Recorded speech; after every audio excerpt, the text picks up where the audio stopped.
عن أبي هريرة رضي الله تعالى عنه قال رسول الله صلى الله عليه وسلم أكثروا من شهادة أن لا إله إلا الله قبل أن يحال بينكم وبينها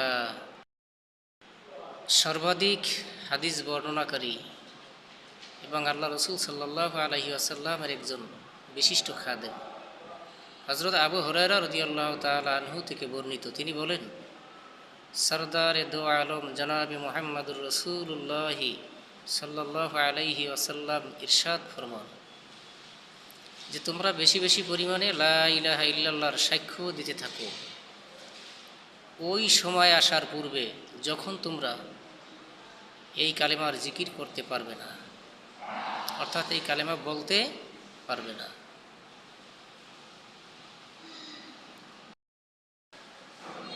হাদিসের মূল সার কথা হলো, মৃত্যুর পূর্ব মুহূর্তটা অত্যন্ত ভয়ানক এবং কঠিন। এই সময় বনি আদমের মুখ থেকে লা ইলাহা ইল্লাল্লাহর জিকির জারি হওয়া বড় কঠিন।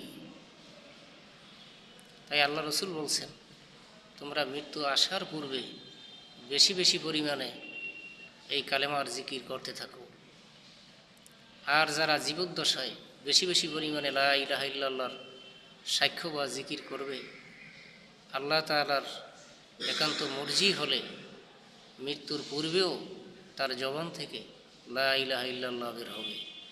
আর অন্য হাদিসে আসছে, যার শেষ কালেমা হবে লা ইলাহা ইল্লাল্লাহ ফাদাখালাল জান্নাহ, সে আল্লাহ রাব্বুল আলামিনের জান্নাতে চলে যাবে। তাই আল্লাহ তাআলা আমাদেরকে জীবদ্দশায় বেশি বেশি পরিমাণে লা ইলাহা ইল্লাল্লাহর জিকির করে শেষ মুহূর্ত পর্যন্ত আমাদের শেষ বাক্যও যে লা ইলাহা ইল্লাল্লাহ হয়, এই তৌফিক আল্লাহ আমাদেরকে দান করুন। আমিন।